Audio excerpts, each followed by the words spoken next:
13th to order. Please call the roll. Alderman Strelchuk. Here. Alderman Bushy. Here. Alderman Meyer. Here. Alderman Hancher. Here. Alderman Garrow. Here. Alderman Parrish. Right there. Alderman Schneider. Here. And Mayor Nerman. Here. First up, we have approval of the meeting minutes from August 10th and August 29th. Move approval. Second. Motion and a second. Is there any comment, discussion, questions, etc.? Hearing none. All those in favor of approving the minutes, please say aye. Aye. Minutes are approved. Discussion items. First up, project status of the pedestrian crossing and traffic signal design improvements along Mequon Road from Buntrock towards Cedarburg Road.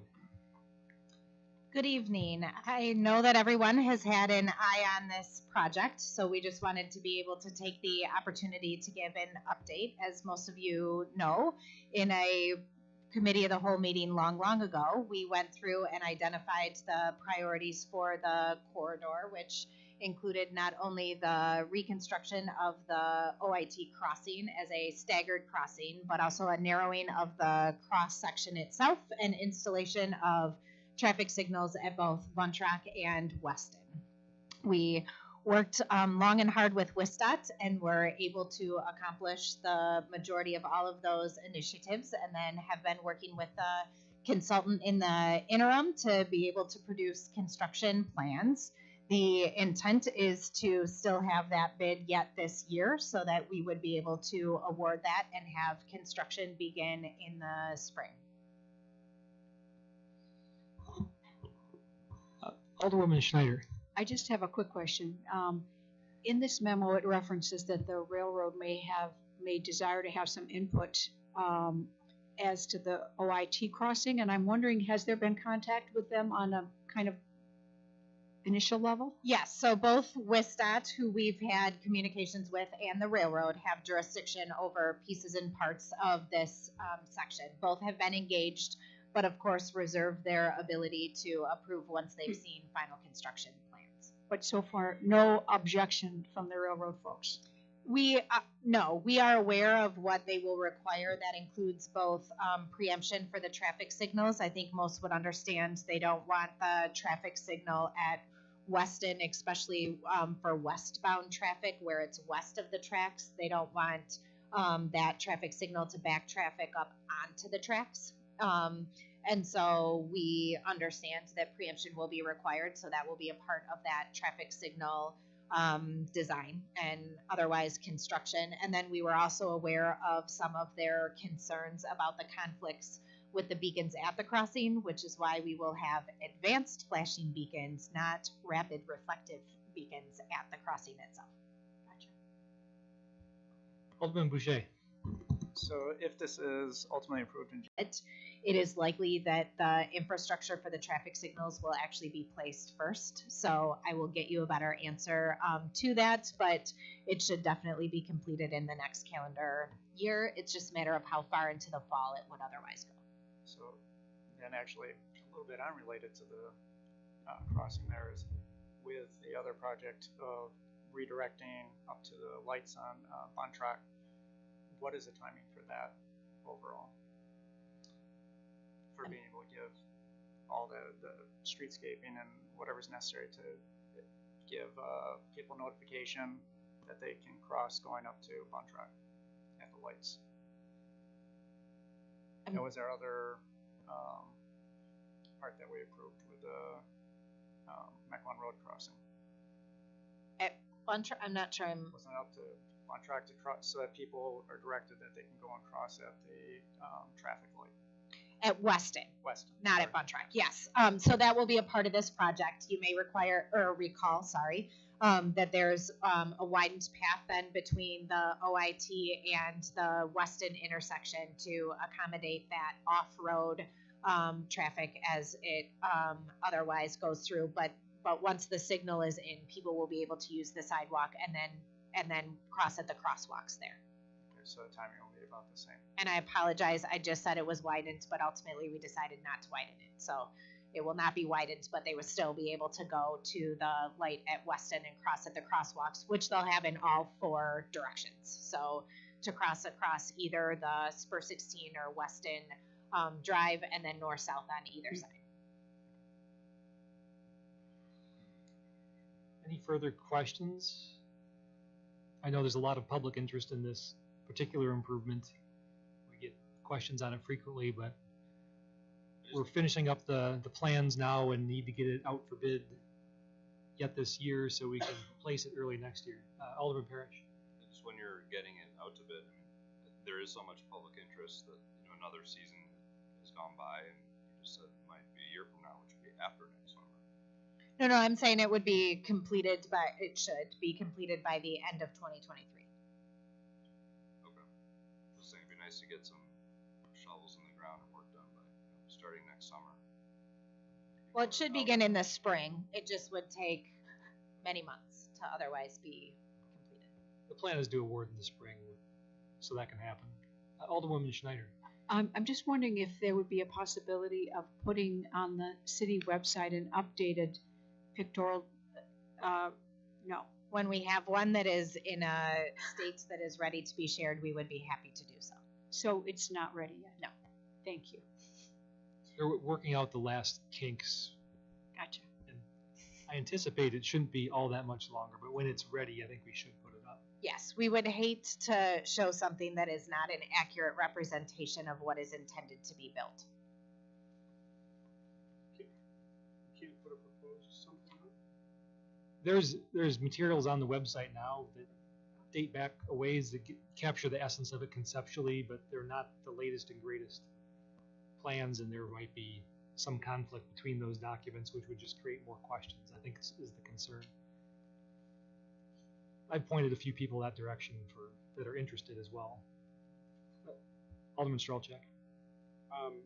Is there any way to expedite this and get this out to bid sooner and get it built early? We have certainly asked, but I think we're on the best schedule that is practical for what the expectations are given the regulatory approvals.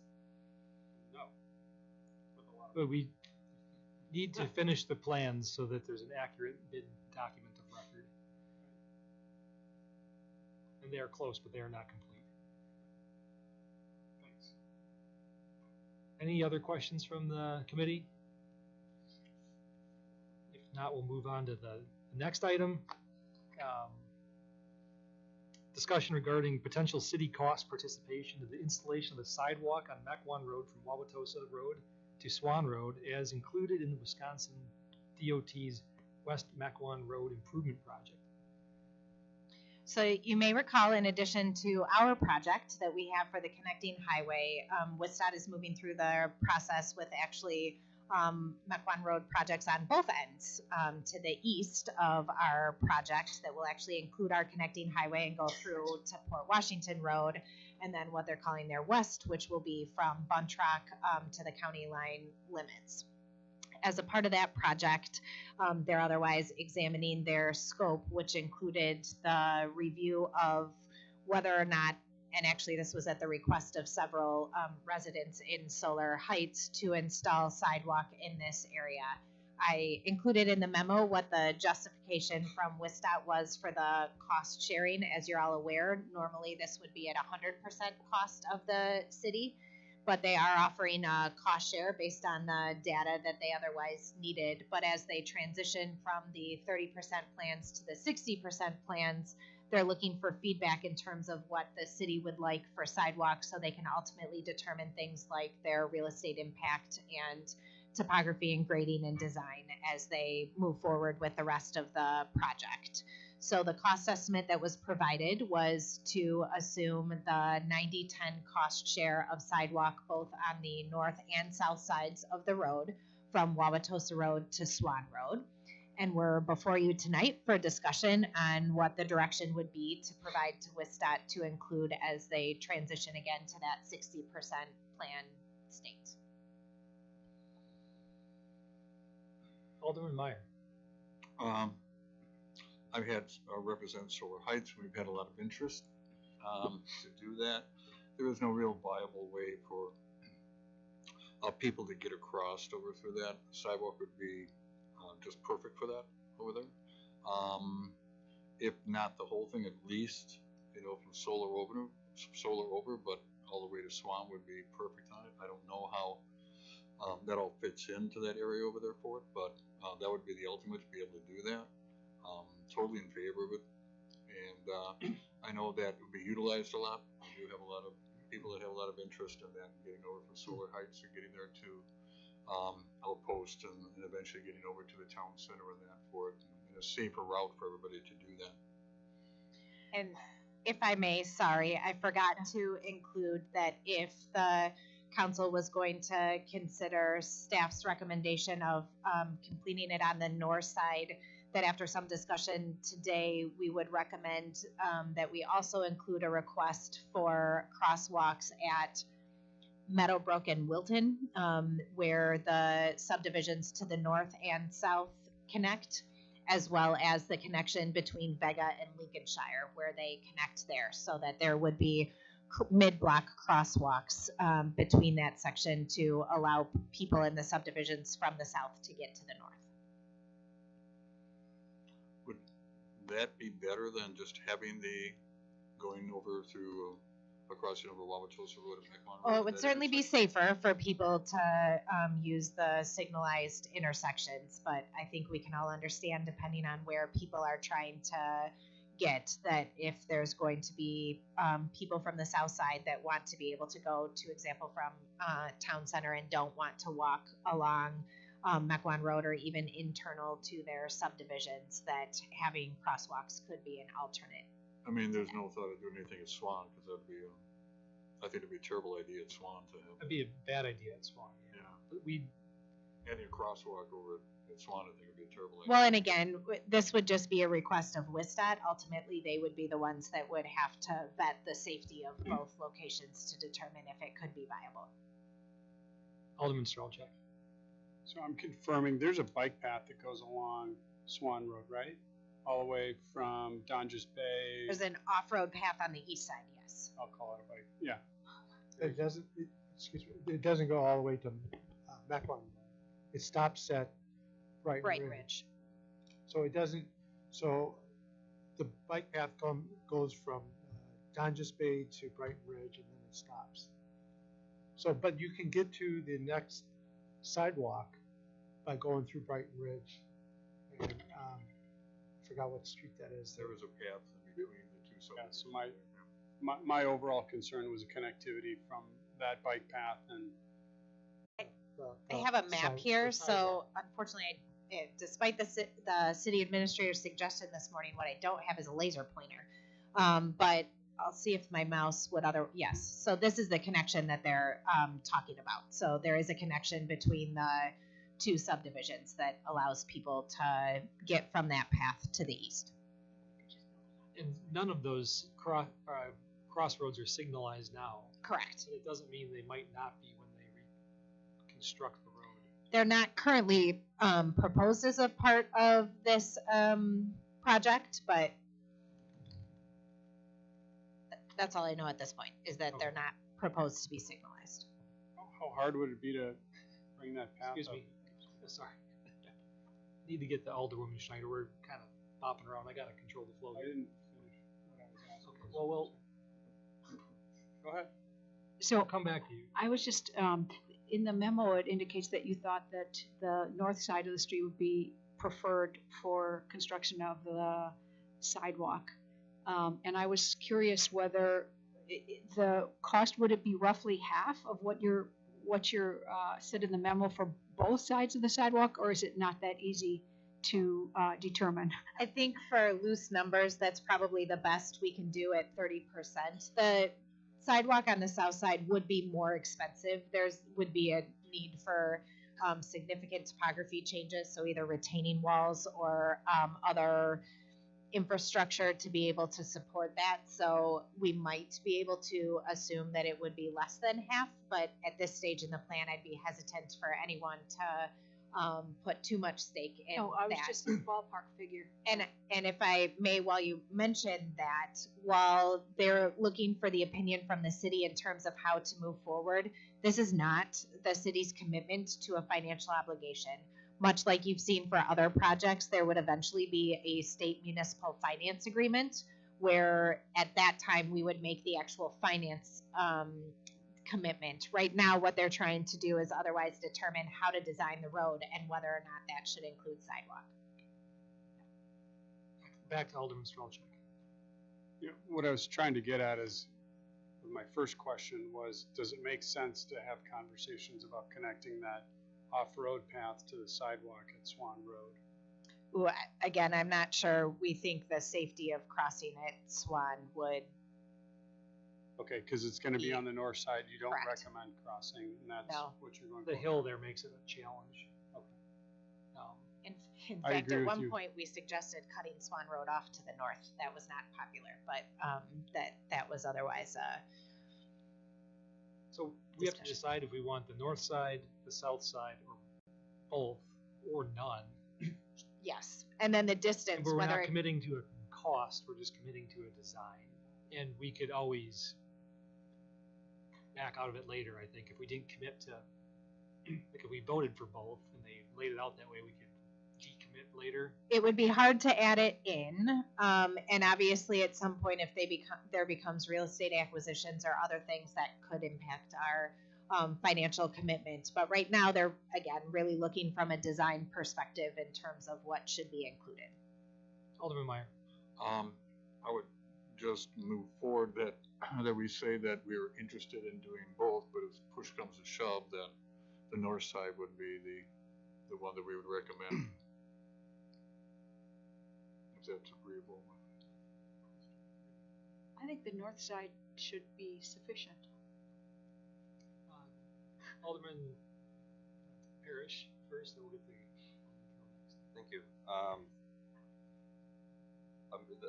astounded by the cost of the sidewalk, and don't think I'd be in favor for both sides of the road, although I definitely should study it further before truly deciding that.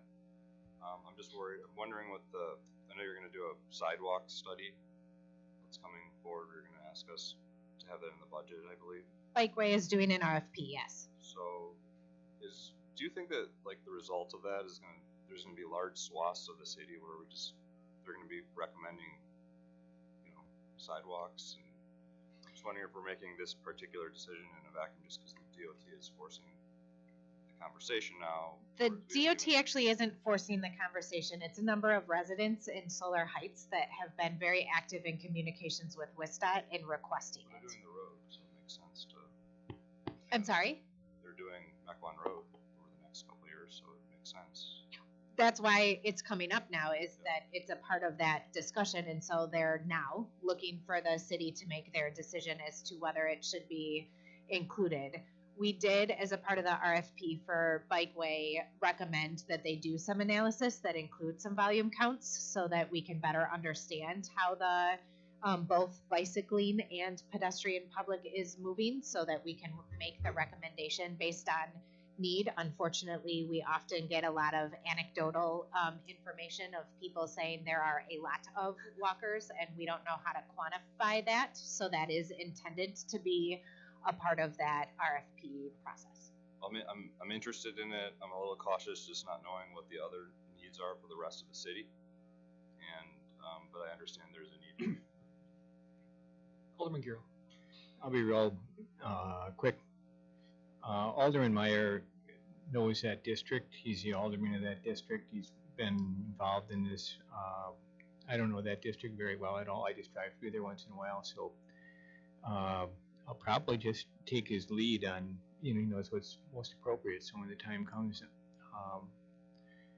that's pretty much where I'll sit on. He's sort of the elder statesman of the group, and he's been working on this for quite a while. So I guess I'll trust his judgment on this one. Alderman Strelchuk, and then I'll pose a path forward here. Yeah, and I was going to recommend that we just kind of take a straw poll vote on. That's what we're going to do next. Yep. Both north and south. I recommend both north and south. It doesn't make sense to do one and not the other. The cost is expensive, but to give people access riding back and forth, you're gonna have families on there with bike carriers, you're gonna have kids going, and to have two-way traffic going to and from town center. I think gives a little peace of mind to the families, a little bit of safety to people on the south side of the road that they wouldn't have to cross north. I would agree with Alderman Meyer that the north side of the road, due to the population in Solar Heights, they would definitely use it. It's heavier, so the north side makes more sense. But I would vote for both north and south for sure. Any other comments? Otherwise, my suggestion was to do that straw poll. I know we recommended doing the north only because the south has somewhat reasonable. A lot of challenges Oh, on the south side, a lot of challenges over there too. but does the south have somewhat reasonable access via the bike path and roads? Is that why we don't think it's required on the south side? And They can get over to Wauwatosa and cut up. or you could consider, because of the interconnectivity between Brighton Ridge and Knightsbridge, as to whether you wanted to consider it just from Lincolnshire to Wauwatosa Road. Well, looking at the map, that actually does make some sense. It would drastically reduce the cost. Because I would question how many from the subdivisions on the south side would go to Mequon Road just to go east if they could otherwise travel through their subdivisions. The only exception being able to get them out, although I suppose they could go out to the sidewalk on Wauwatosa Road and then up to Mequon Road and from there. So I suppose it's a matter of whether they continued east to the north versus to the north. So I'll pose the question three ways. We can do north only with some discussion of how to cross from the south, or we can do north and south all the way, or maybe the compromise is north with south side from Lincolnshire to the east. So option one is just a north side only. Who's interested in north side only? Can I ask one question? Well, wait a minute. You're voting yes now by the straw poll, so okay. This is north only. We've got 6. So north and south both. Can't vote twice. No, I voted once. Yeah. Switched, then I think it was 6-3 unofficially. So What are the anticipated bike lanes in this section? well, if they do what they're requiring us to do in the connecting highway, then they'll have bike lanes on both sides. There's bike lanes, I'm fine with just north, but it's a death trap to ride your bike in that section. Oh, it's a challenge, yeah.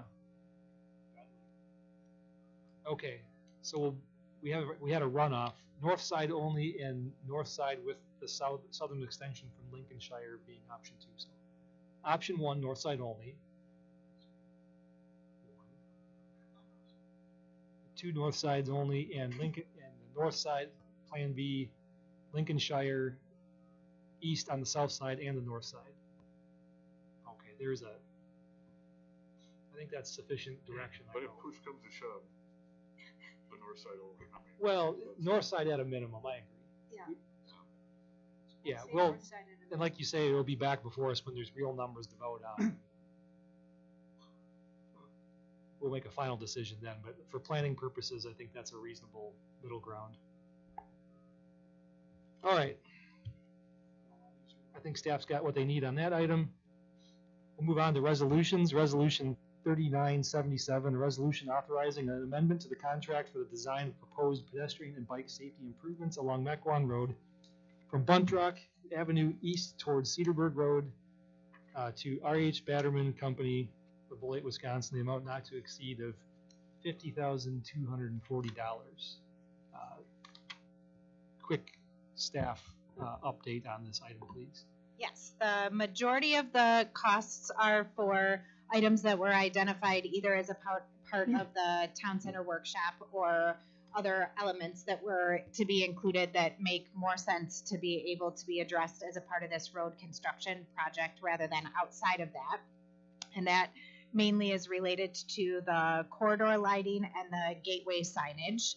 In addition to that, we're supportive of including some of the sidewalk design costs in addition to those just literally required for the project. There are sections where there needs to be some replacement of what are asphalt sidewalks to be concrete sidewalks, and a few other locations that should be replaced as a part of that project.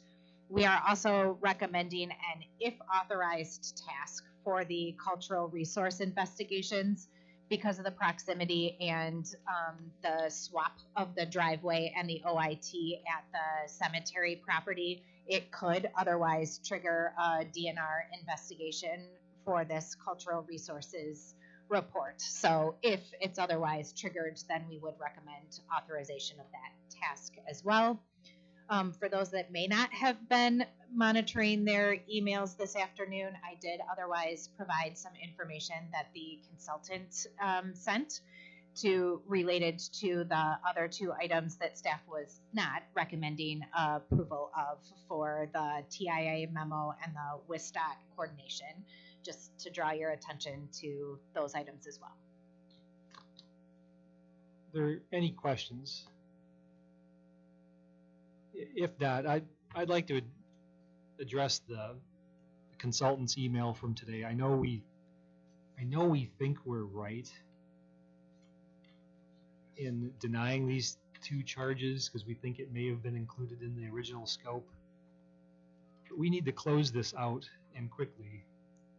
And the tone of the email today was a little concerning that this may become a sticking point going forward. We can't afford to trip this up in the final hours of getting these plans put together so we can get them out to bid, so we can put shovels in the ground by next summer like everyone wants.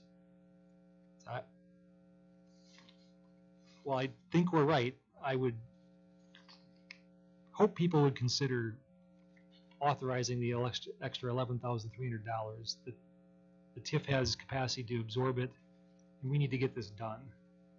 And I don't want this to be a sticking point going forward.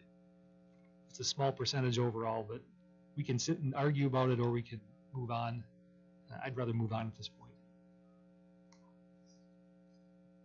So with that, that would be an extra, I think, $11,300, bringing the total to $61,540 if my pencil scratchings on my and my agenda are correct here.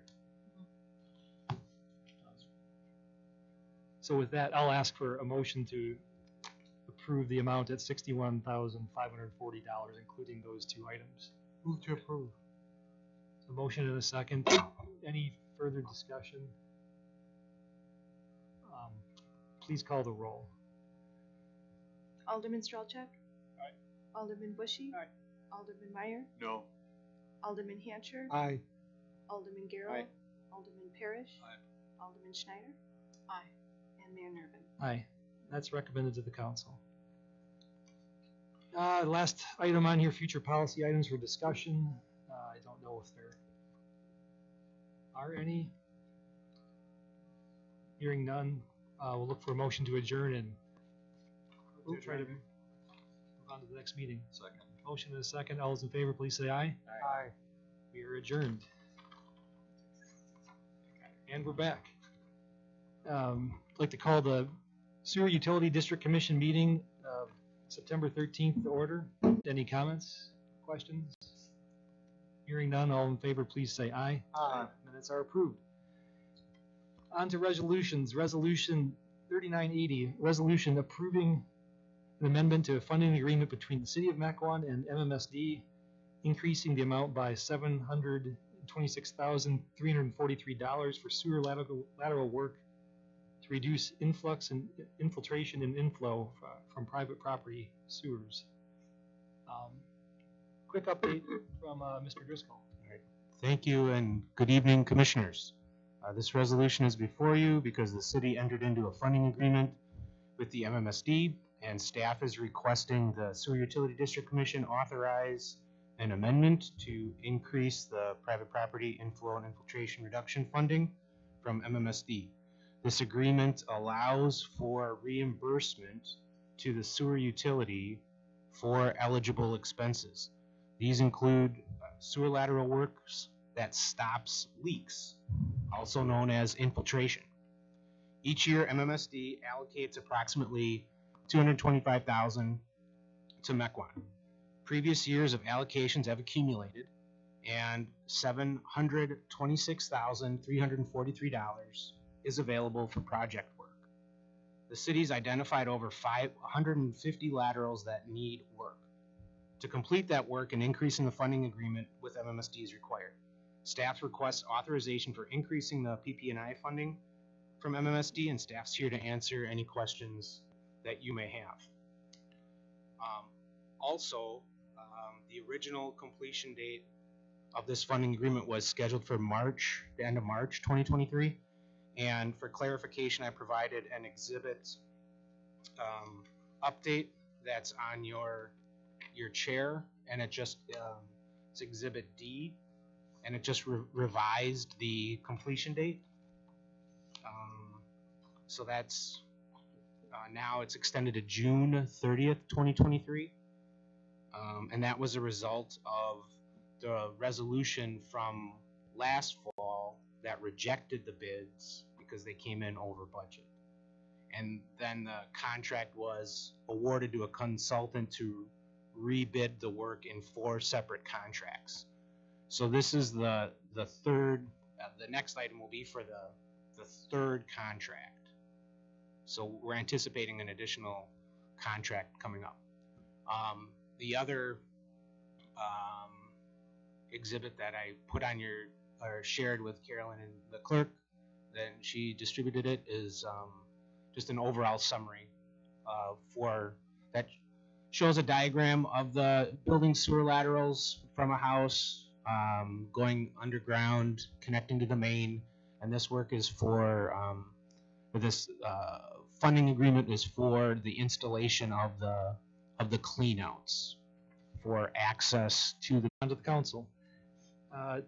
Now we have the sister resolution, Resolution 3981, a resolution approving an award of a contract to install building sewer lateral cleanouts in the Riverdale Park Lift Station F area to MJ Construction of Milwaukee in the amount of $755,060.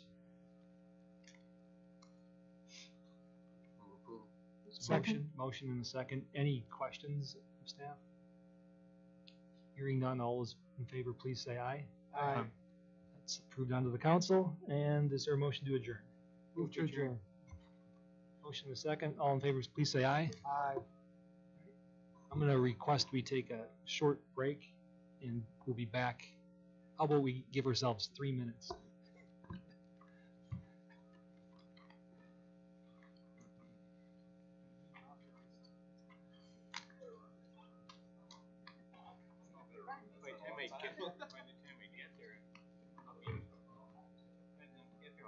Bashful kidney won't be able to go. That happens when you're on the front. Yeah. You get there and back. It's getting cold in here though. It's getting real cold. It was warm when we were downstairs. No, it sounds chilly.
People to desperate for subs.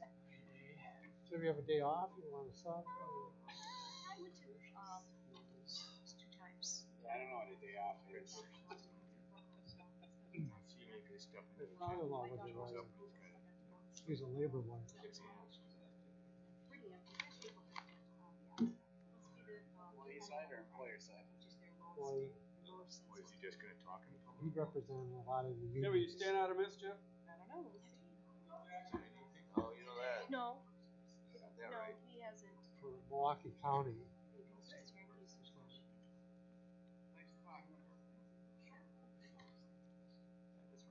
Actually, had 5 cases in front of the state Supreme Court. Israel this summer. I've only been there once. Yeah, you know that. I was surprised that Case where Oh. kind of two distinct issues. I hardly So recognized. one lawyer confirmed that that was an issue. I It's had funny other because, issues. And started the presentation, and every question they asked, we didn't even get to do any of our prepared speech. They just jumped right into questions, and every question was on the other issue, so I didn't have to say anything. big pole barn, they're up on top. Yeah. I always come up the stairs. We won. And yell. Assume so. All right. Missing the gavel. And, I'd like to call the Common Council meeting of September 13th to order. Please rise for the Pledge of Allegiance. Pledge allegiance to the flag of the United States of America and to the republic for which it stands, one nation under God, indivisible, with liberty and justice for all. We'll call the roll to make sure we all returned. Alderman Strelchek, Here. Alderman Bushy. Here. Alderman Meyer, Here, Alderman Hatcher, Here. Alderman Garrow. Here. Alderman Parrish. Alderman Schneider. Here. Nervin. Here. First up, we have a public hearing.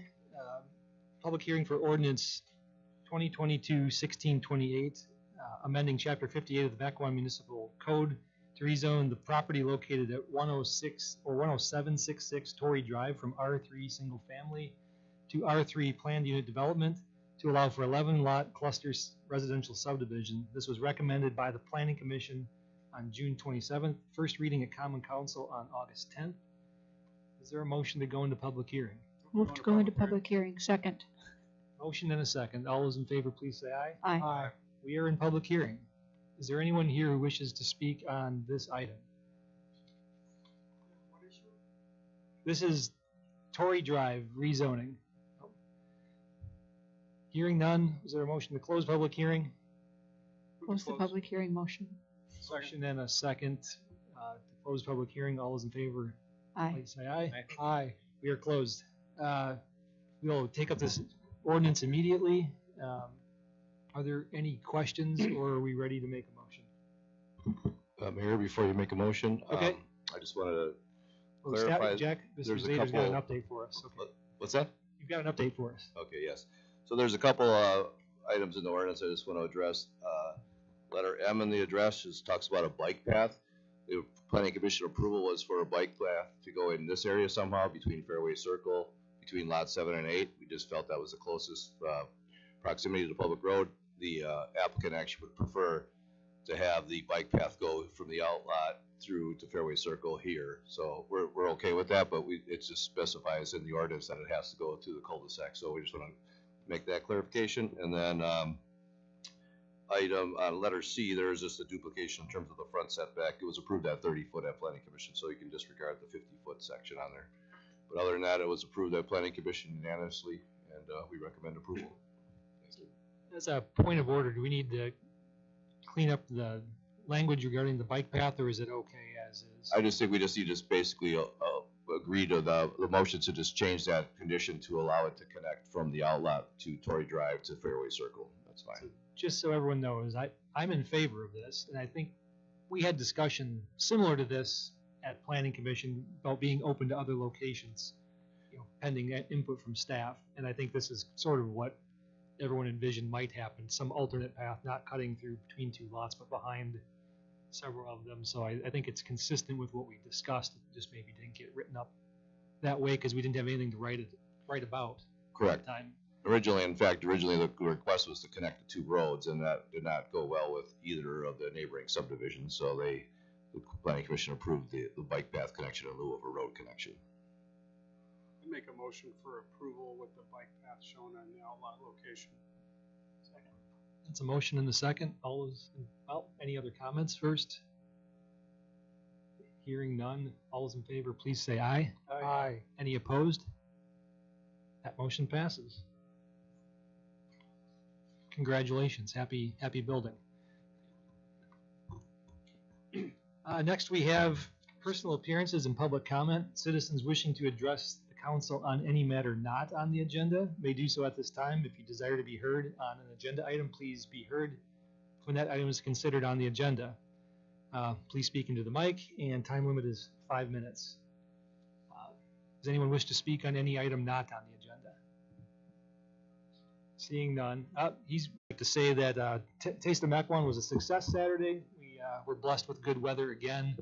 I'd like to thank the committee for their hard work in organizing it. It really was a fun time for everyone, and if I saw you out there, it was good to see you, and hope to see you there next year.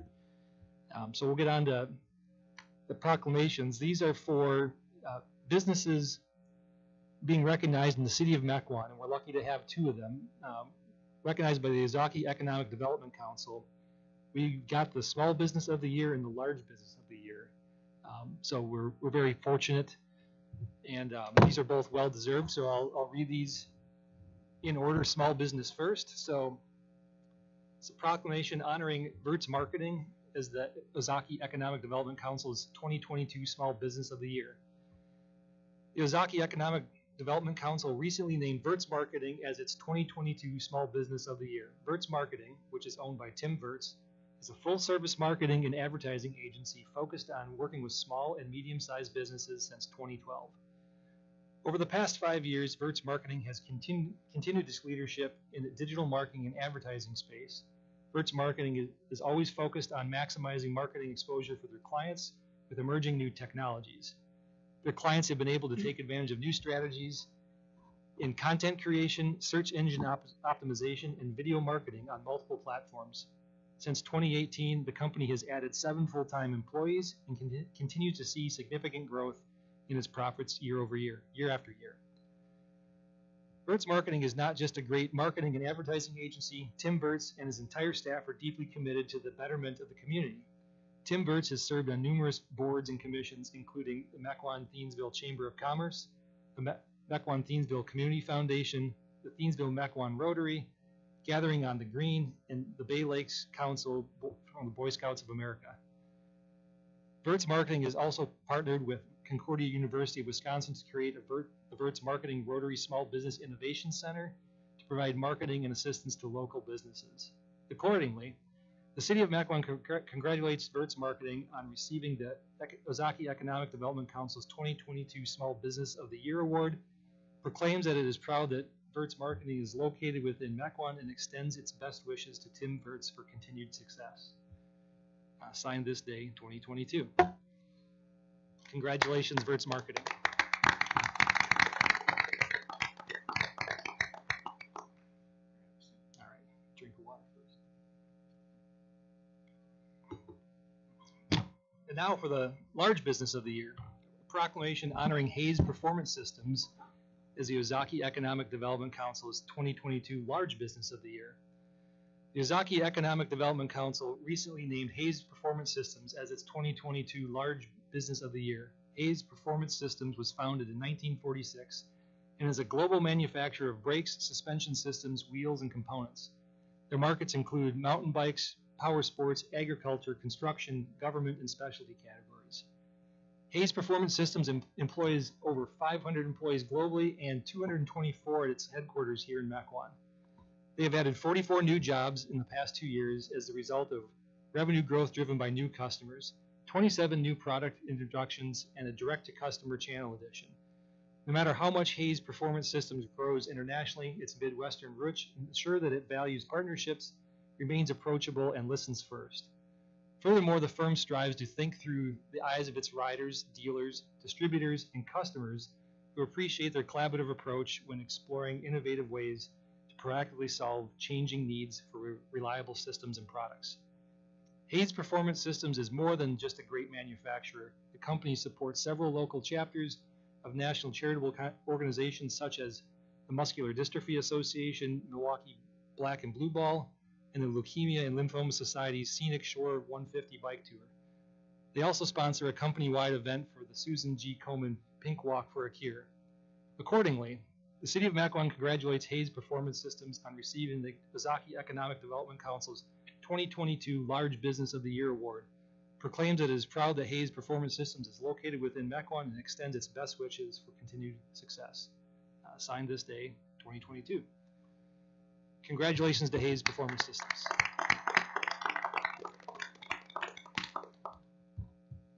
Any reports from the city administrator? Yes, Mayor, members of the council, while the mayor catches his breath for just a moment, a couple of quick updates. Just over 2 weeks ago, this council met as the committee of the whole to conduct a 2023 budget development workshop.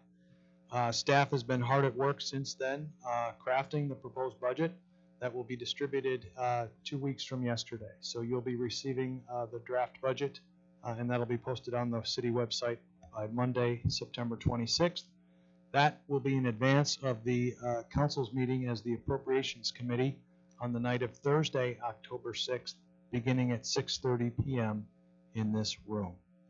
And then a quick look ahead to next month's council meeting.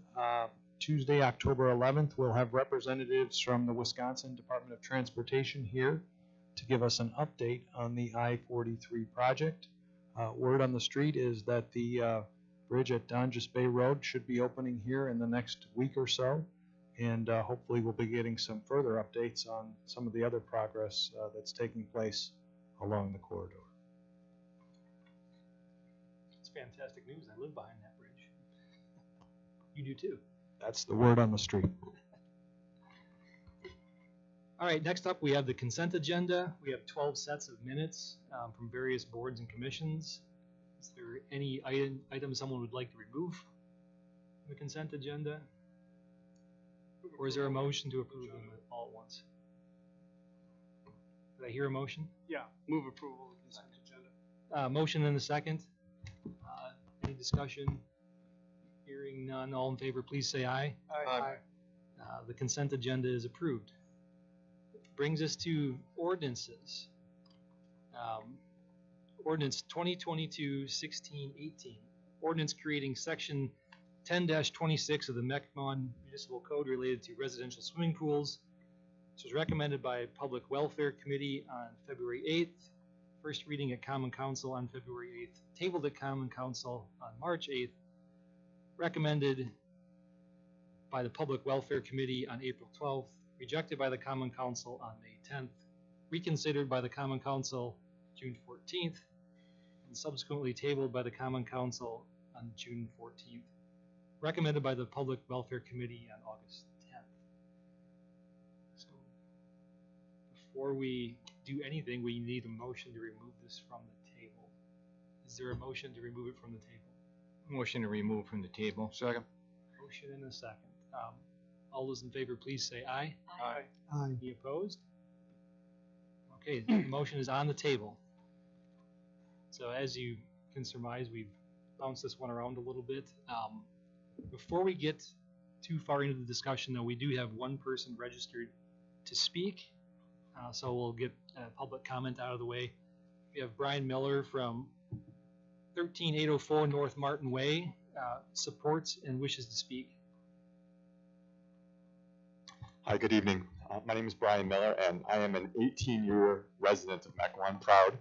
And I'm here to speak this evening on behalf of support of the amendment to the ordinance to allow pool safety covers as an adequate compromise in lieu of fencing only.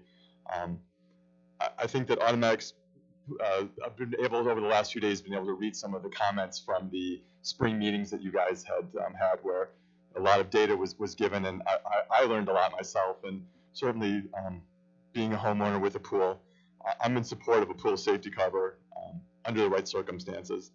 I think that I want to concede that pool safety covers serve an important purpose, and that I think it's become clear that fences are not the only option. And at times, I think that it's most appropriate that other solutions might be, under the compromise of the council this evening. My understanding is that pool fences, when they are maintained, tend to serve as a deterrent and an obstacle that mitigates or prevents pool-related incidents. This is particularly beneficial in situations when pools are visible from beyond the lot line, and that's also known as an attractive nuisance. However, in Mequon, those of us who are, some of us are lucky to have pools, and even having them so they're not necessarily visible from the lot line. And I purchased a home last year that was under such a requirement that a pool was installed without a fence, and that I am now I'm one of 8 homes in the development, and the pool cover has actually been in place for those 17 years, and it served it as a really it served as a deterrent from not only from debris and animals getting in, but also there hasn't been any incidents of any anyone getting hurt. So I think that in my situation, I'm asking for a compromise from the council this evening, because a pool cover is in place, and ultimately to add the fencing that would be required would be not only extremely costly, it would also take away from some of the natural design elements from the home, and it would just it's well, I'm asking for your support this evening, and ultimately I understand that you guys have a lot to consider with the past data that you guys have hopefully been able to read over the last week or so leading into the meeting. So thank you for your consideration. I appreciate it. Thank you, Mr. Miller. So bringing it back here, this has obviously been before us many times, and it's been proposed and tabled and rethought, rehashed. I hope tonight we'll make a decision one way or another and move forward, whichever way that may be. So there was. Sorry. Yeah, well, yeah, you can. It's always appropriate for a motion. So we've looked at this numerous times. If you're satisfied with the updates and you think that adequately addresses some of your issues, please vote for it. If you don't, feel free to vote against it. I personally think that part of this is change is hard, and we've been comfortable with fences for a long time. I know many people who have these. They work just well for them. So we'll see how the voting goes here, but I think they can be effective if they're managed reasonably. The number one safety feature in any pool is a diligent homeowner to keep things maintained and working properly and provide adequate supervision, and that's true no matter whether you have a fence or a safety cover. So with that, if there's a motion or discussion, I'd be happy to entertain it. Okay, sorry to interrupt you. Move to approve. Second. So motion and a second, and then Alderman Strelchuk had a comment or a question. Yeah, Can we just go over what the updates were since the first time this came through? I saw, the age of 15 must be within 10 feet. And then can we summarize what some of those other things were and how we came to those? Sure. So the primary changes are, as you indicated, first we updated the language as it related to the responsible supervision component of the previous code. We changed that to be somebody that needed to be at least 15 years instead of 14, which is what was in the previous code, but also that they need to be outdoors and within 10 feet of the pool to count as supervision. So the thought there, I think, from the committee was that you didn't want to have somebody that was, say in the front yard while the pool was open in the backyard, so to speak. In addition, changes that were made from the last version that the council saw is that we specify that power safety covers are only allowed in single-family residences in single-family zoning districts. to limit where they might be found. We also made a requirement that the safety cover has to be 30 feet from the lot line, regardless of which zoning district you are. Residential zoning offsets range from 20 to 30 feet, depending on which district, and it could be even closer than that in some circumstances if you have a certain type of lot. We figured we would just set that at one consistent number so that it was consistent for everybody. We picked the higher of those numbers just because, again, the idea is that the more separation you have from the neighbors, if they have kids, the better potentially you are with the attractive nuisance, as Mr. Miller indicated. Likewise, we added provisions that say that repeated violations of the code constitutes a public nuisance, and it sets potential of removal of the pool or the cover as a potential abatement mechanism that we could seek in court if we needed to do that. And then the final primary change is that we did reference that all of the standards that are referenced within the code are the current standard that's in place at the time that the safety feature is installed. So just to try to keep that current, and those were the primary changes. I think we did, I don't have the notes in front of me, but I think we also changed the carrying weight classification on that. I think we raised it to 2,000 pounds, Yeah. if I'm not mistaken. It used to be 480 or something. I know we discussed it. I don't remember that we changed it, but certainly that's not reflected in what's here. So if that's the somebody from the committee's desire, you would want to make an amendment to that. That's just my recollection, but. Yep. That was my recollection also. All three of us were on the committee, and It was, yeah, and the whole committee had agreed to that, so. Yeah, so you want to make an amendment if we want to carry that through, because that's not reflected in the current version. can I make that? Yeah, if we'd like to propose an amendment, Sure, I'd like to propose an amendment that the minimum safety standard is that it has a carrying capacity of at least 2,000 pounds. Alderman Bush, you accept that? Yes. Motion and a second on the amendment. So that be, Well, is that they made the sufficient to make it original, part of the motion? they made the original motion, so are they amending their motion?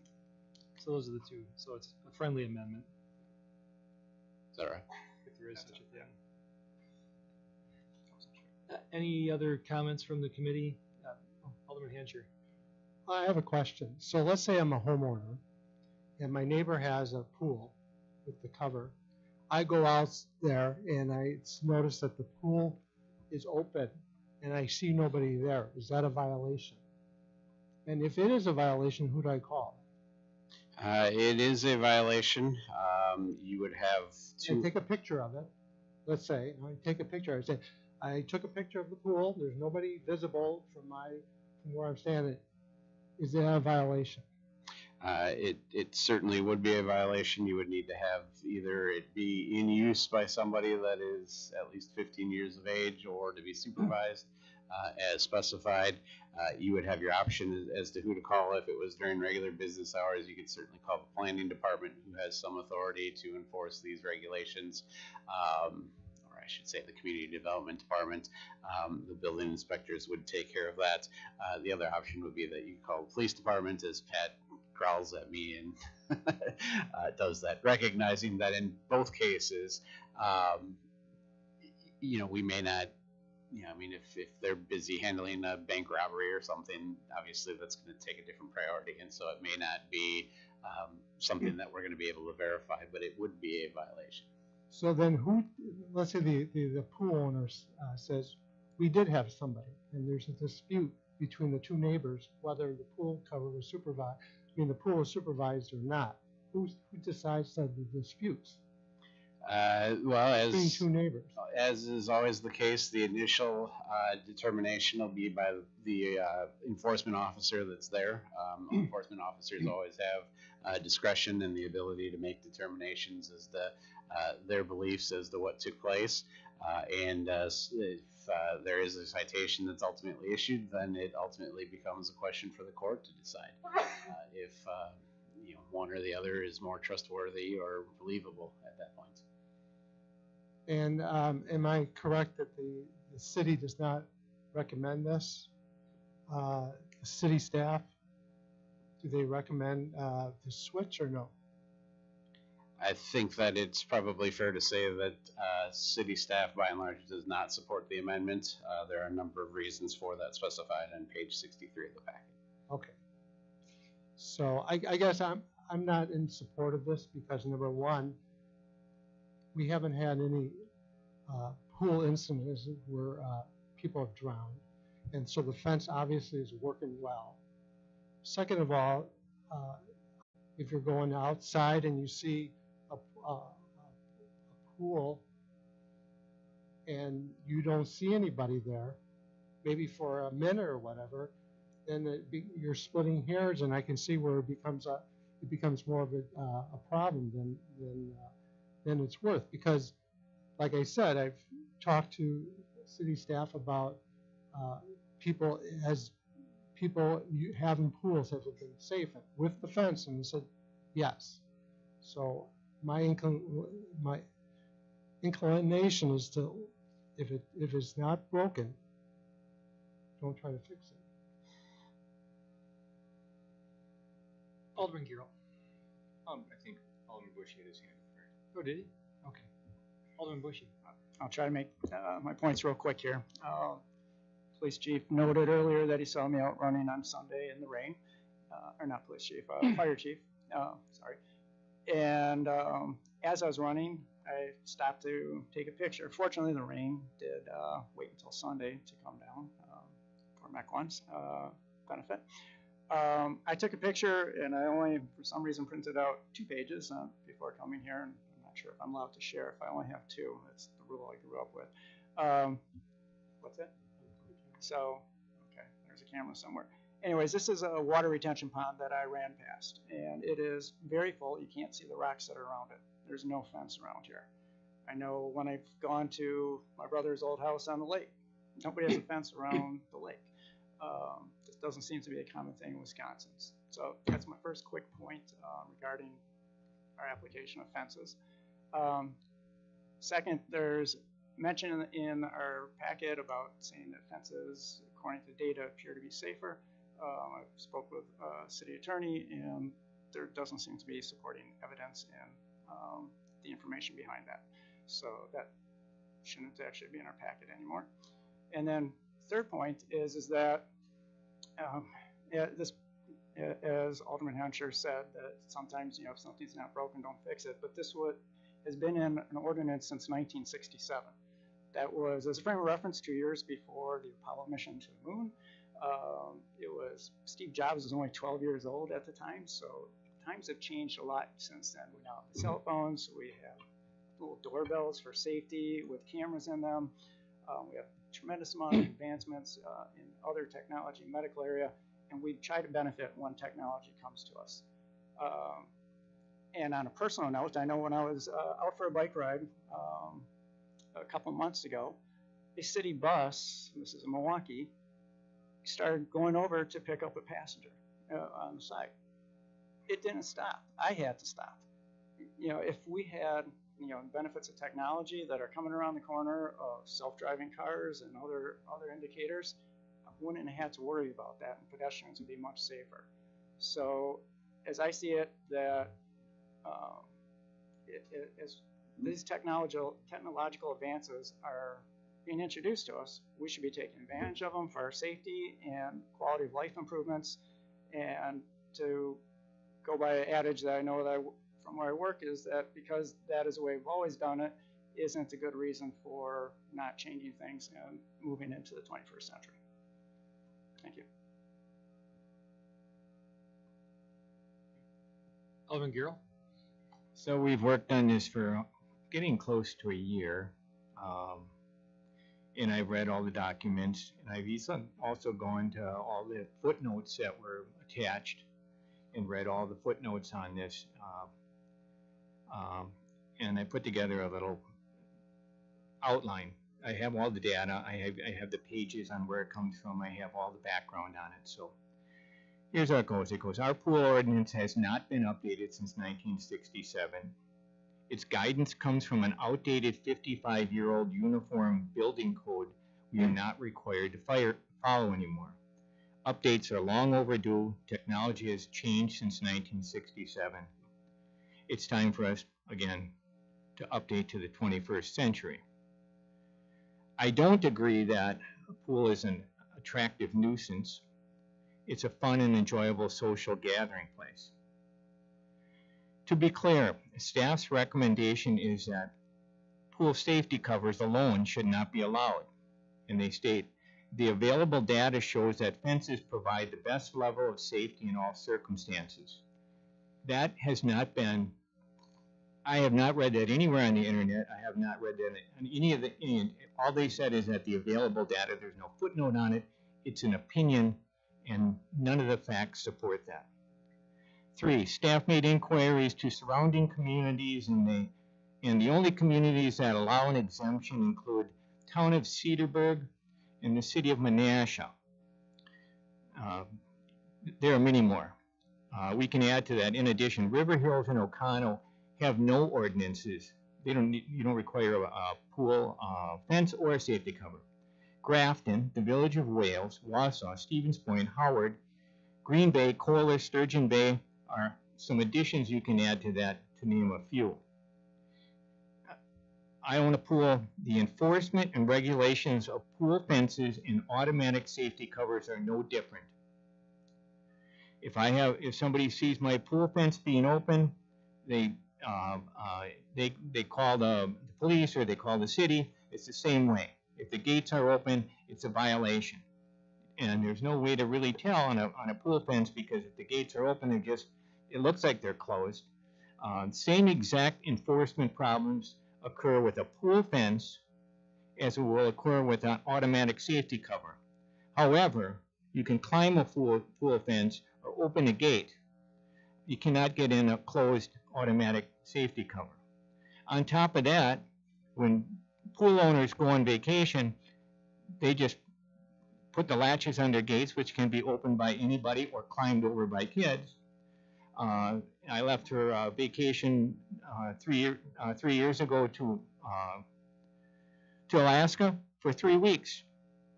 Kids could have entered my pool. They could have climbed the fence. They could have opened the gates. With an automatic safety cover, that would be absolutely impossible.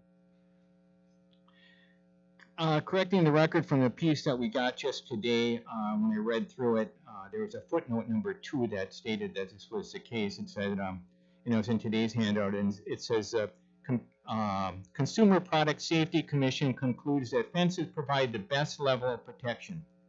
When it considered pool safety covers, the Consumer Product Safety Commission notes that they would be beneficial in adding an additional layer of protection, and goes on to say, because fences appear to provide the best protection. That was footnote number 2. So I went back and read the entire article on that. It was 20 pages long. It said that nowhere in the article. What it said was, and this is verbatim, the only thing it talked about power safety covers, it said, power safety covers can be installed on pools to provide security barriers. Power safety covers should conform to the specifications in ASTM F1346-91 standard, which specifies safety performance requirements for pool covers to protect young children from drowning. That's all it said. So it did not say anything about fences, and it did not have any preference to or comparison. Technical advancements in pool safety covers made pool fences obsolete in comparison to safety, to the power safety covers. Made pool fences obsolete in comparison. Page 32 of one of your handouts, it says, regarding pool fencing, the false sense of security that often results in its use is a dangerous option we cannot endorse. In addition, gates are too frequently left open and ajar.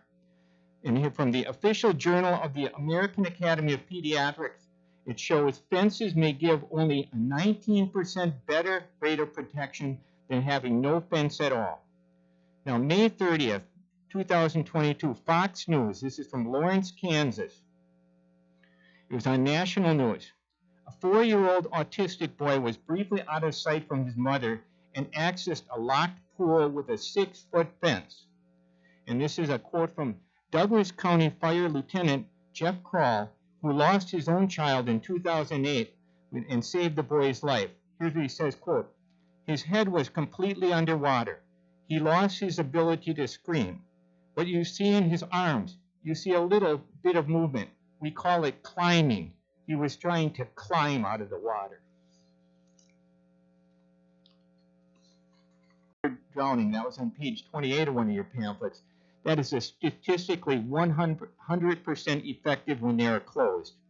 Going on, the benefits of a safety cover. They isolate the water itself, removes all temptation from children to enter the water itself. It's impenetrable, not like a fence. So when they see the pool, all they see is a rubber mat on top of there where they have no ambition, no reason, no temptation to try and get in that pool. The standards are it supports up to 42,000 pounds worth. Ours are at 2 tons. It can be opened and closed in less than a minute. It's not attractive from a distance, unlike a fence. When some kid sees a fence, if I'm out of town in Alaska, they see a fence. Oh, geez, there must be a pool there. They can jump in and climb over and get in the gate. And the other thing is it saves 90%. It saves 90% of the evaporation, 70% of the heating costs, 50% of the electrical costs, and 77% of the chemical use. Alderman Bushy sent talked to a person named Justin Wiley from the Pool and Hot Tub Alliance and asked if anybody who ever had an automatic safety cover, if anywhere in the nation, they came back from a city that approved it, came back and said, and reversed their decision.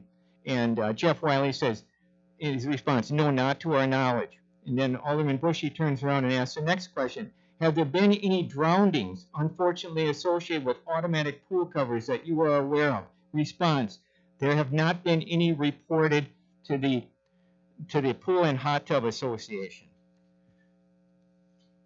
So, I'm going to try to conclude here quickly. I saw an email from Mike Hadley over to Becky Stein back on May 5th of 2022, and he tried to get her to bring a bunch of people to speak at the Common Council meeting, and he went on to say that community development remains against automatic safety covers. The power safety covers are a great product, but we still feel that fences are the first line of defense. And then he put on, he said, most homeowners are installing both, which is great. Now, just to staff's defense, I almost always agree with staff. I don't question staff, but I thought, I don't believe that that's the case. So I did an open records request between 2019 and 2020 for 3 years to see how many people actually installed both. There were 28 permits taken out for in-ground pools. Only 11 of them included a fence. So 17 of them were put up with no barriers whatsoever. None of them installed a power safety cover. So Mr. Miller came and spoke tonight. I think there's a number of pools out there that have no barriers on them whatsoever. When I bought my house, there was no barrier on the pool. Community development says we're attempting to fix a problem that does not exist. And it goes on to say that we're addressing a public policy issue that has been of great public interest. Very little public input has been provided. Further, the original proponent of the pool ordinance has pulled a fence permit. Amber Schrader no longer needs a fence because she put one up because she has a puppy. She wants to protect it from coyotes. But if you dig a little deeper, I think we're going to find a lot of people, if they go back and you say you got to put up a pool fence now, they're going to want to do an automatic safety cover. And finally, I have one last thing to say, if I have to, and I'm just going to read this for you because I put a lot of time and effort. I probably put 50 hours in this thing. And I'm going to tell you what Mr. Miller came here today. And I'm going to tell you what it comes down to. This gentleman comes before us today to install a power safety cover. He needs our permission to do this. He is willing to spend the extra money necessary because he wants the safest possible device to protect against accidental drowning for his family, friends, guests, both invited and potentially uninvited. He is a responsible member of our community and also understands the liability he faces should an accident occur on his property. He wants something that enhances and protects the environment both aesthetically and naturally. He wants something that protects wildlife from injury and accidental drowning, something that saves energy, does not pollute the environment, and lowers his chemical use by 70%. He wants to keep his investment in his pool clean and free of debris. He also understands that this will not protect the uninvited from potential hazard of the large pond behind his house. Are we now going to tell him to put up a fence because we haven't updated our ordinances to keep with the technical advances since 1967, 55 years ago? Doing so would not only be unreasonable, but force Mr. Miller to accept the least safe and most obnoxious and intrusive option. I ask you to do the right thing and update our ordinance. Alderman Strelchuk. Yeah, I made a lot of the similar comments in the last meeting, and I just want to reiterate a few of them. And you know, after seeing this come back, there were some changes made, and I appreciate the hard work on the Public Welfare Committee, but the changes weren't as substantive as I would hope for in order to support it. Just to give a little background on myself, I'm a former competitive swimmer of 11 years, swam for Homestead High School swim team and into college, also in grade school. I was a lifeguard. I was a lifeguard training instructor. And I taught people what it meant to understand and maintain pool safety. I consider myself an experienced person in this area. I wouldn't call myself a current expert, but I'm current enough to know what I experienced while on the pool deck. What I shared previously is that what people have a pool to do is it's there for entertainment, it's there for enjoyment, you're either actively using it, but you also, if you have a residence, you're having pool parties and things like that. You're in and out of the house. You have your meals sometimes served inside, sometimes served outside, and kids are going in and out of the pool. I think the way that this is currently written with somebody that needs to be 10 feet from the pool, I don't see that as something that's enforceable by our municipal code. We got several different municipal issues with enforcement that have dragged on over multiple years. I see this as becoming one of our next options for that. Alderman Girls expressed concern that the city doesn't enforce certain nuisances and things like that, and I think this has a potential to rapidly become one of those. The recommended path is, calling it a nuisance property and then maybe recommending filling in the pool.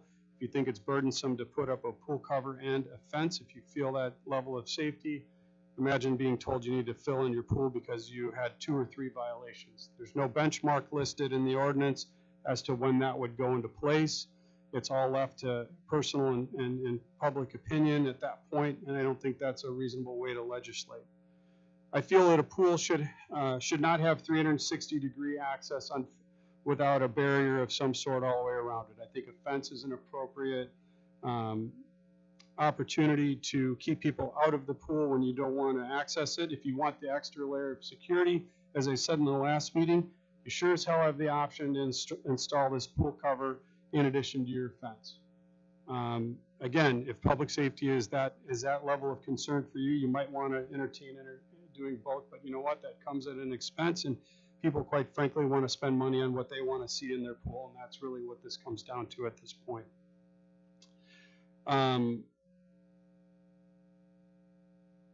There was nothing addressed in the updated information that what happens if the pool mechanism breaks.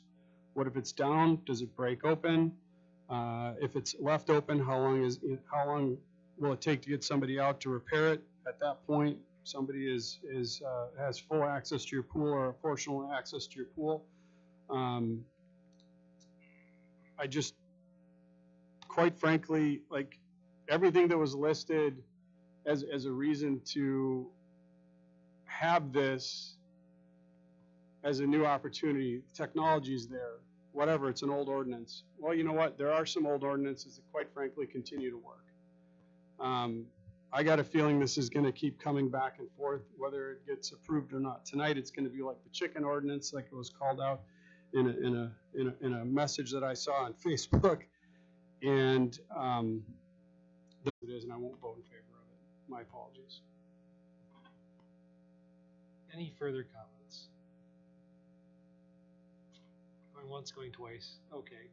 We have a motion and a second, and an amendment from those same motioners to increase the load rating from whatever it was to 2,000 pounds, as discussed in the subcommittee. So that motion is before us. Let's call the roll. Alderman Strelchuk, No. Alderman Bushy, Aye. Alderman Meyer, Aye. Alderman Hancher, No. Alderman Garrell, Aye.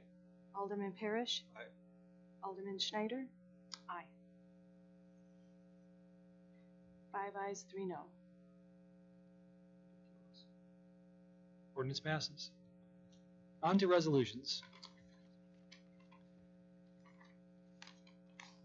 Resolution 3977, resolution authorizing an amendment to the contract for the design of proposed pedestrian and traffic safety improvements along Mequon Road from Buntrock Avenue east towards Cedarburg Road to R.H. Batterman and Company of Beloit, Wisconsin, in the amount not to exceed, and this was amended at committee to a slightly higher amount. I had it written down somewhere. I have it written down right here, I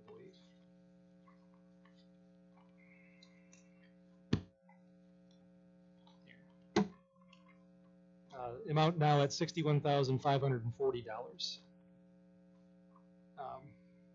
This was recommended earlier at the Committee of the Whole meeting, and we have one resident who wishes to speak on this item. Bob Wallerstein from 4707 West Parkview.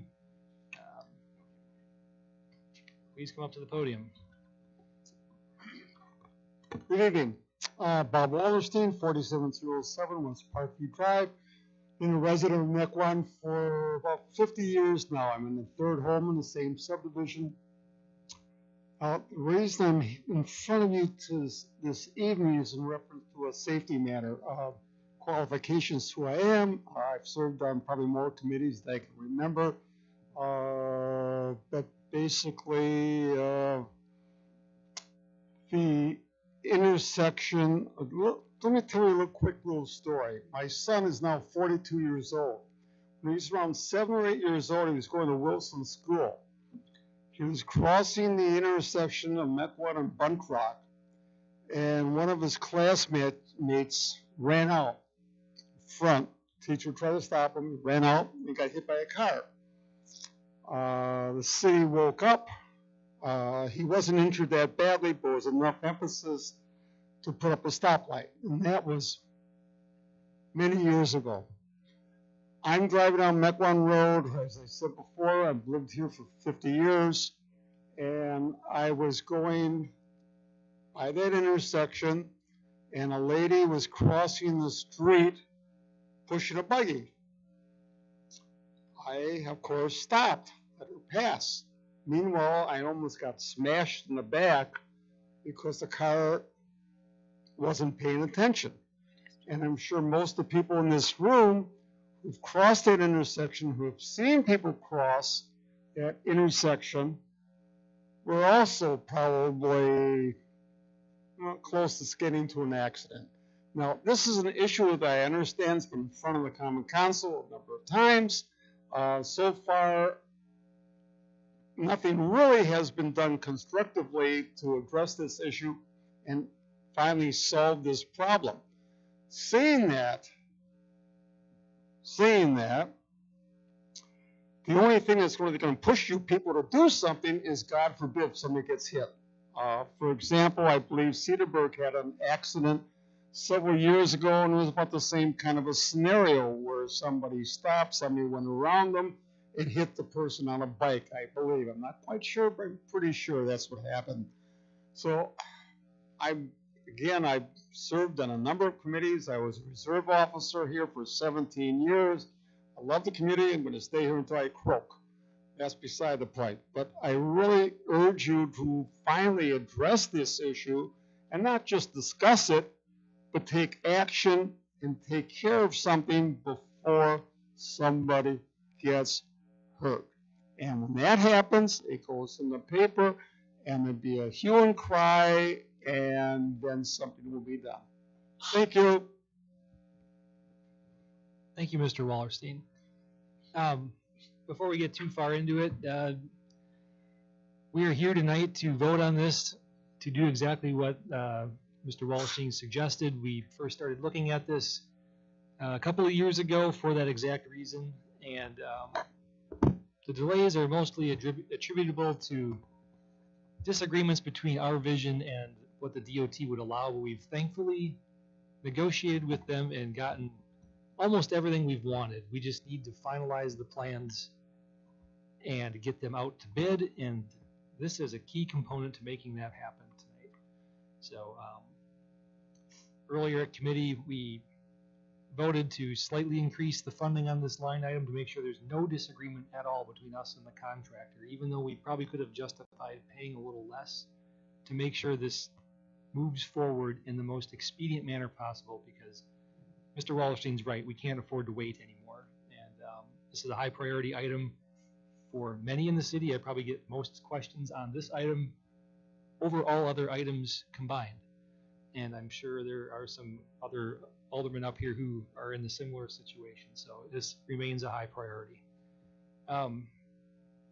With that, we discussed this earlier tonight at the Committee of the Whole. Do we want to make a motion? Move approval. Second. Motion and a second to approve. Any further discussion? Seeing none, all those in favor, please say, well, wait, got to call the roll. It's money. Please call the roll. Alderman Bushy. Aye. Alderman Meyer. Aye. Alderman Hancher. Aye. Alderman Garrow. Aye. Alderman Parrish. Aye. Alderman Schneider. Aye. Alderman Strelchuk. Aye. Motion passes. Yeah, unanimously, as it should. Resolution 3978, a resolution approving amendments to the city's 2022 fee schedule in connection with ambulance and emergency medical services. Quick question on that Yeah. last vote. Technically, does that include the increased amount that was suggested before? Or did we have to state that in the move to approve? That's how I read it to begin with, so it would. Yeah. But thank you for checking. That would be a horrible oversight. Getting back to ambulance and emergency medical transport fees, this was recommended earlier this evening by Finance and Personnel. Just so the public knows, this is an update, partially to keep up with what's going on in the industry, as well as our continued efforts to merge operations and services with Thiensville. We're both adopting the same fee schedule early, so that when we hit the ground running on January 1st, we're all operating on the same fee structure. Are there any comments, or is there a motion? Move to approve. Second. Motion and a second. Hearing no more discussion, all those in favor, please say aye. Aye. Any opposed? That resolution passes. Next up, Resolution 3979, a resolution authorizing the purchase of road signs in the amount of $35,000 from the right-of-way asset capital account to replace signage along streets included in the city's annual road program from 2015 to 2018. There was a recommendation that's forthcoming from Public Works. Public Works approved of it, 3-0. Thank you. Are there any further questions? Seeing none, please call the roll. We Oh, don't we have need a motion. Motion to approve. Second. Getting a cart before the horse. Motion and a second. Okay, now please call the roll. Alderman Meyer. Aye. Alderman Hancher. Aye. Alderman Garrow. Aye. Alderman Parrish. Alderman Schneider. Aye. Alderman Strelchuk. Aye. Alderman Bushy. That passes as well. Resolution 3980, a resolution approving an amendment to a funding agreement between the City of Mequon and MMSD, increasing the amount by $726,343 for sewer lateral work to reduce infiltration and inflow from. Schneider, Aye. Alderman Strelchuk, Aye. Alderman Bushy, Aye. Alderman Meyer, That resolution passes. On to resolution 3981, related to the previous resolution, for a contract to install building sewer lateral cleanouts in the Riverdale Park Lift Station F area to MJ Construction of Milwaukee, Wisconsin, in the amount of $755,060. This was also recommended earlier this evening by the Sewer Utility District Commission. Is there a motion? Move approval. Second. Motion and a second. Any discussion? Seeing none, all those in favor, please respond when your name is called for the roll. Good one. Smooth. Alderman Garrow, Aye. Alderman Parrish, Aye. Alderman Schneider, Aye. Alderman Strelchuk, Aye. Alderman Bushy, Aye. Alderman Meyer, Aye. and Alderman Hancher. Aye. That resolution passes as well. We have no specified unfinished business or specified new business, which brings us to potential closed sessions. Could I just ask a quick question? Yes. We didn't do a roll call on the rezoning, and for some reason I thought rezoning needed a roll call. Is that not true? No. No. Okay. Good to check, though. So we've had 3 potential closed sessions. I'll read these and we can vote on them after each reading. Give me a chance to catch my breath. First one is for legal services. The Common Council may convene into closed session pursuant to Wisconsin Statute 19.85(1)(c) for the purposes of considering employment, promotions, compensation, or performance evaluation data of any public official over which the governmental body has jurisdiction or exercises responsibility. In Wisconsin Statute 19.85(1)(e) for the purpose of deliberating or negotiating the purchasing of public properties, investment of public funds, or conducting other specified public business whenever competitive or bargaining reasons require a closed session, and then may reconvene into open session to take such action as deemed appropriate. Is there a motion? Move to go into closed hearing for session. that? Second. Motion and a second. All those in favor, please say aye. Aye. Roll call on that too. Oh, geez. I'll Roll call. Alderman Parrish, Aye. Alderman Schneider, Aye. Alderman Strelchuk, Aye. Alderman Bushy, Aye. Alderman Meyer, Aye. Alderman Hancher, Aye. Alderman Garrow, Aye. Mayor Nervin. Aye. So that potential item is approved. On to the next one. Potential claim against the Mequon Police Department. The Common Council may convene into closed session pursuant to Wisconsin Statute 19.85(1)(g) for the purposes of conferring with legal counsel for the governmental body who is rendering oral or written advice concerning strategy to be adopted by the body with respect to litigation in which it is likely to become involved, and then may reconvene into open session to take such action as deemed necessary. So is there a motion for this item? So moved. Second. Motion and a second. Please call the roll. Alderman Schneider, Aye. Alderman Strelchuk, Aye. Alderman Bushy, Aye. Alderman Meyer, Aye. Alderman Hancher, Aye. Alderman Garrow, Aye. Alderman Parrish, Aye. Mayor Nervin. Aye. And the last one. Zaki County Communication Services Agreement. The Common Council may convene into closed session pursuant to Wisconsin Statute 19.85(1)(e) for the purposes of deliberating or negotiating the purchasing of public properties, the investment of public funds, or conducting other specified public business whenever competitive or bargaining reasons require a closed session, and then may reconvene into open session to take such action as deemed appropriate. Move to go into closed session. Motion in a second. Please call the roll. Alderman Strelchuk, Aye. Alderman Bushy, Aye. Alderman Meyer, Aye. Alderman Hancher, Aye. Alderman Garrow, Aye. Alderman Parrish, Aye. Alderman Schneider, Aye. Mayor Nervin. Aye. I do not believe we anticipate returning, correct? So say goodnight to everyone online, and we'll adjourn in private.